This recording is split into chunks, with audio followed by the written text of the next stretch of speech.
नमस्कार दोस्तों, स्वागत है आपका आज की फटाफट बड़ी खबरों में। एक बार फिर हम हाजिर हैं आज की सभी बड़ी खबरों को लेकर। इस वीडियो में हम आपको बताने वाले हैं आज की बेहद बड़ी खबरें, लिहाजा इस वीडियो को पूरा आखिर तक देखें।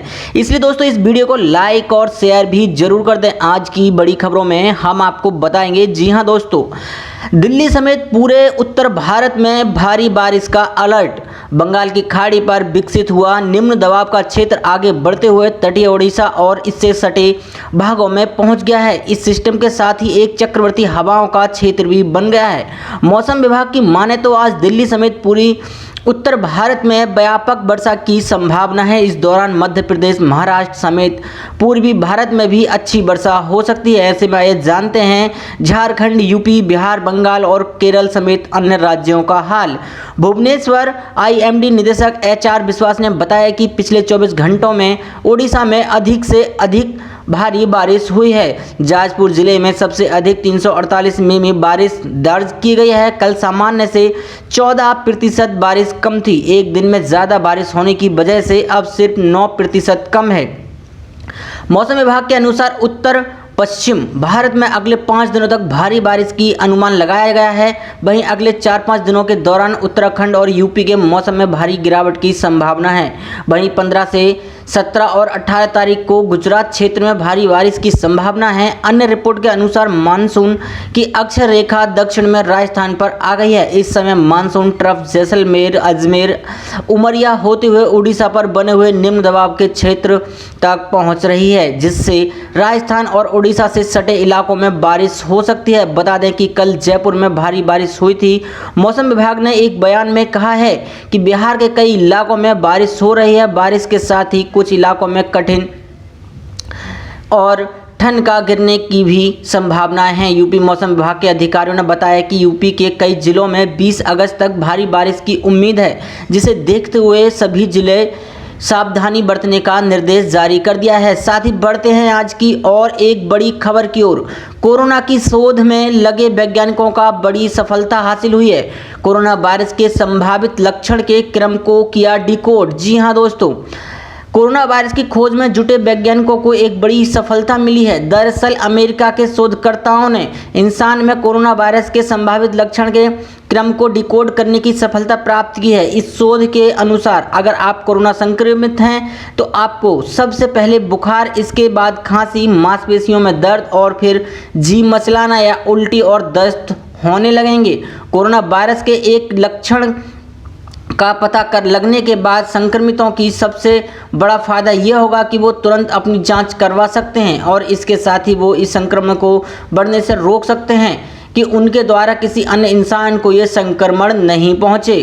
फ्रंटियर्स इन पब्लिक हेल्थ नामक पत्रिका में प्रकाशित शोध के अनुसार लक्षणों के क्रम को पहचानने से डॉक्टरों को संक्रमित का इलाज करने में भी काफ़ी मदद मिल सकती है। अमेरिका के दक्षिणी कैलिफोर्निया विश्वविद्यालय के शोध लेखक पीटर कुन ने कहा है, यह क्रम विशेष रूप से ये जानने को लेकर महत्वपूर्ण है कि हम कोरोना संक्रमण के लक्षण की तरह होने वाले फ्लू जैसी बीमारियों के साइकिल को अब पार कर रहे हैं। जी हाँ, शोध के अन्य लेखक जोसेफ लार्सन ने कहा है, इससे कोविड-19 के उपचार के लिए अब बेहतर दृष्टिकोण उपलब्ध है, जिस पहचान कर पहले ही मरीजों को अस्पताल में भर्ती किया जा सकता है। बुखार और खांसी अक्सर विभिन्न प्रकार की सांस की बीमारियों से जुड़े होते हैं, जिनमें मिडिल ईस्ट रेस्पिरेटरी सिंड्रोम, मर्स और सार्स शामिल हैं। कोरोना वायरस को लेकर इससे पहले भी कई बार के दावे किए जा चुके हैं।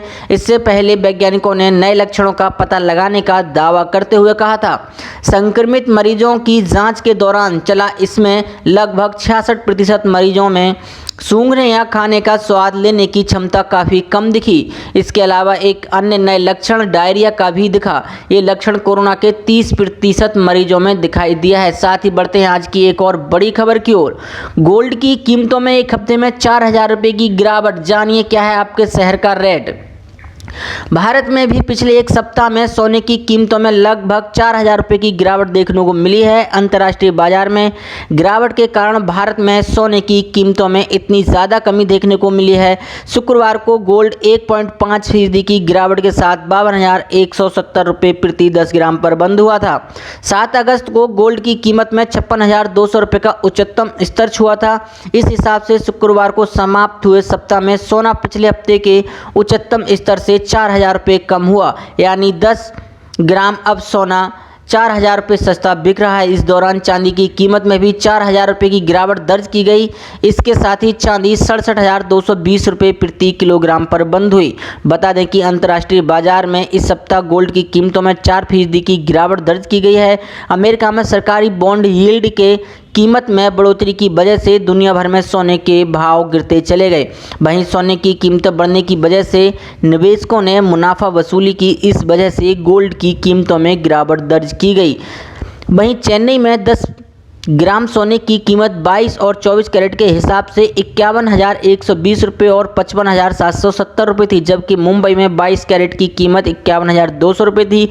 लखनऊ में 22 और 24 कैरेट गोल्ड कीमत 51,170 और 55,110 थी। वहीं पटना में ये दरें 51,210 और 52,210 रुपये प्रति 10 ग्राम पर थी। साथ ही बढ़ते हैं आज की एक और बड़ी खबर की ओर। करीब 1.5 महीने बाद बढ़े पेट्रोल के दाम, डीजल में स्थिरता जारी है।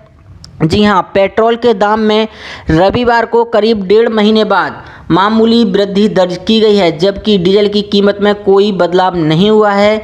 तेल विपणन कंपनियों ने दिल्ली में पेट्रोल के दाम में 14 पैसे, जबकि कोलकाता, मुंबई और चेन्नई में 12 पैसे प्रति लीटर की बढ़ोतरी की है। इंडियन ऑयल की वेबसाइट के अनुसार दिल्ली, कोलकाता, मुंबई और चेन्नई में रविवार को पेट्रोल का दाम बढ़कर क्रमशः 80.57 रुपये प्रति लीटर, वहीं 82.17 रुपये प्रति लीटर और 87.31 रुपये प्रति लीटर बिक रहा है। वहीं चारों महानगरों में डीजल की कीमत क्रमशः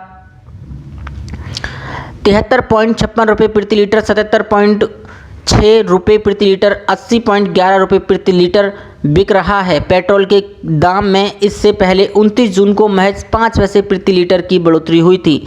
इंडियन ऑयल की वेबसाइट पर 16 अगस्त को अपडेट किए गए पेट्रोल के बिल्डअप प्राइस के अनुसार पेट्रोल का बेस प्राइस 24.95 रुपये प्रति लीटर है, जिस पर 36 पैसे प्रति लीटर की दर से भाड़ा चुकाने के बाद 25.31 रुपये प्रति लीटर में यह पेट्रोल पंप डीलर को उपलब्ध होता है। इस पर एक्साइज ड्यूटी 32.98 रुपये लीटर, डीलर की औसत कमीशन 3.69 रुपये प्रति लीटर और मूल्य वर्धित कर वैट 18.59 रुपये प्रति लीटर लगने के बाद दिल्ली में पेट्रोल का बिक्री मूल्य 80.87 रुपये प्रति लीटर हो जाता है।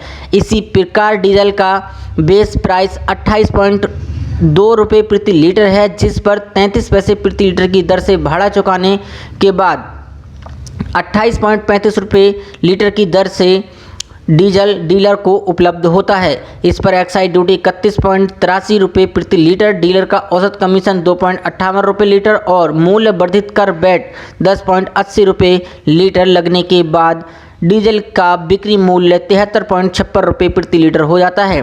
दिल्ली में पेट्रोल के दाम 80.57 रुपये प्रति लीटर में 51.57 रुपये प्रति लीटर टैक्स है, जबकि डीजल के दाम 73.56 रुपये लीटर में 42.63 रुपये प्रति लीटर टैक्स है। बता दें कि 30 जुलाई को दिल्ली सरकार ने डीजल पर वैट 30% से घटाकर 16.75% करने का बड़ा फैसला लिया था। साथ ही बढ़ते हैं आज की एक और बड़ी खबर की ओर। सरकार ने किया ये बड़ा ऐलान, कहा 12वीं कक्षा के विद्यार्थियों को मुफ्त मिलेगा। जी हां दोस्तों, इस विषय में सीएम ऑफिस की ओर से मंगलवार को सभी जिला उपभोक्ता अमृतसर, जालंधर और लुधियाना के पुलिस कमिश्नरों, अबोहर और फगवाड़ा के एमसी कमिश्नरों, प्रदेश में सभी एसएसपी को जारी किए गए लेटर में बोला गया है। बुधवार 12 अगस्त को प्रदेश सरकार चंडीगढ़ और सूबे के सभी जिलों में Punjab smart connect scheme launch कर रही है।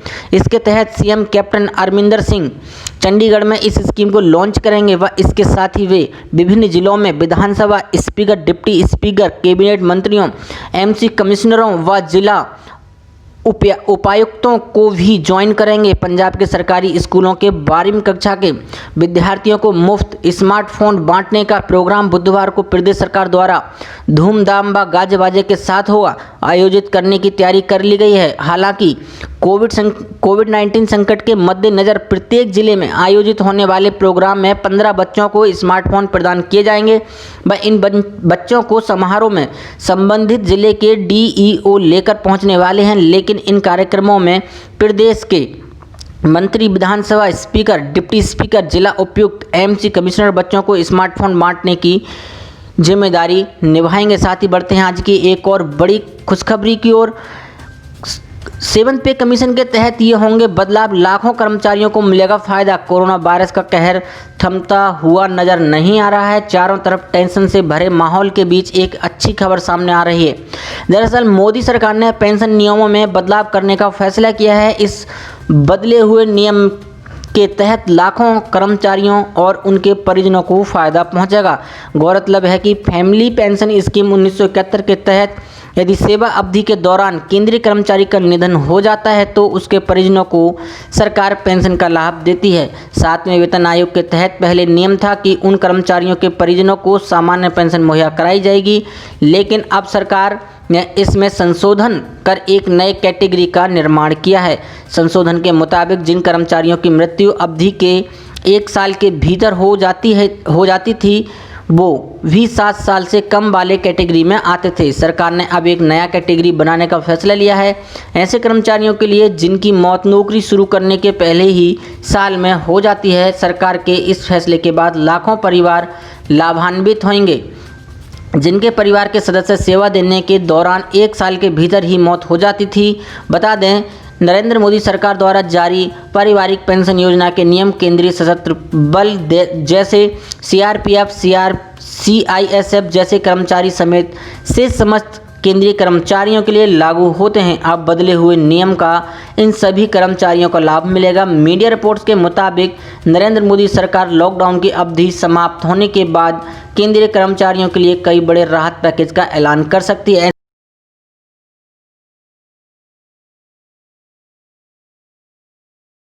कोरोना के बीच मोदी सरकार ने 48 लाख कर्मचारियों के वेतन में कर सकती है बड़ी बढ़ोतरी।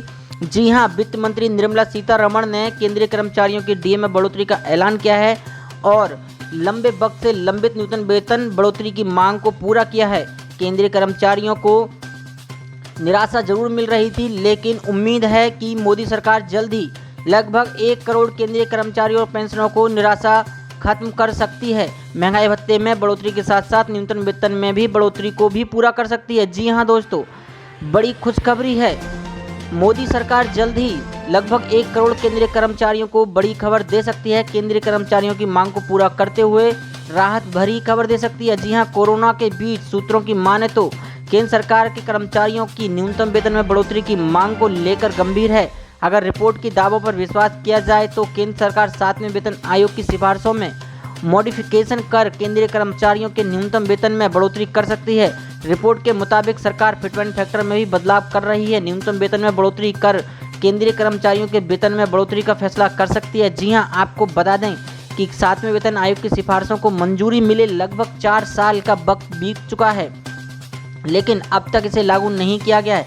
केंद्रीय कर्मचारियों का इंतजार लंबे समय से हो रहा है। इससे पहले नवंबर 2019 में मीडिया रिपोर्ट्स में दावा किया गया था कि केंद्रीय कैबिनेट की होने वाली बैठक में केंद्रीय कर्मचारियों के न्यूनतम वेतन में बढ़ोतरी की मांग को मंजूरी मिल जाएगी, लेकिन कैबिनेट बैठक में वित्त मंत्री ने बड़ा फैसला लेकर वेतन बढ़ोतरी की घोषणा करेंगे, लेकिन इस उम्मीद पर पानी फिर गया था। जी हां, आपको बता दें कि फरवरी 2014 में केंद्रीय कर्मचारियों की सैलरी में बढ़ोतरी और बदलाव रिव्यू के लिए 7वें वेतन आयोग का गठन किया गया था। 7CPC, जिसे आमतौर पर पे कमीशन कहा जाता है, नवंबर 2015 को पे कमीशन ने अपनी रिपोर्ट सरकार को सौंप दी थी। 2016 में तत्कालीन वित्त मंत्री स्वर्गीय अरुण जेटली ने इसे मंजूरी दे दी थी और कर्मचारियों को भरोसा दिलाया कि न्यूनतम वेतन को लेकर कर्मचारियों की मांगों पर पूरा विचार किया जाएगा और उनकी कोर डिमांड को पूरा किया जाएगा। कर्मचारियों की मांगों को लेकर फिटमेंट फैक्टर में बढ़ोतरी को लेकर हाई लेवल कमेटी की गठन की गई थी। अब कर्मचारियों की निगाहें मोदी सरकार पर टिकी हुई हैं। जी हां दोस्तों, कोरोना के बीच माना जा रहा है कि केंद्र सरकार जल्दी महंगाई भत्ते में बड़ी बढ़ोतरी का ऐलान कर सकती है। अब ये बढ़ोतरी 4% के आसपास होने की उम्मीद है।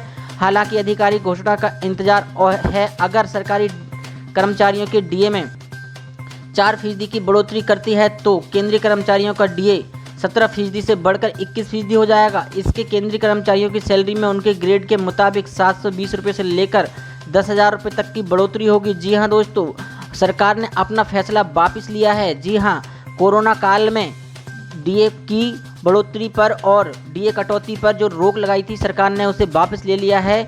जी हाँ दोस्तों, अब केंद्रीय कर्मचारियों को इसी महीने से रुके हुए डीए के साथ यानी 21% डीए के साथ सैलरी मिलेगी। जी हाँ, ऐसी बड़ी खबरों को देखने के लिए हमारे चैनल को सब्सक्राइब जरूर करें, वीडियो को लाइक शेयर भी करें।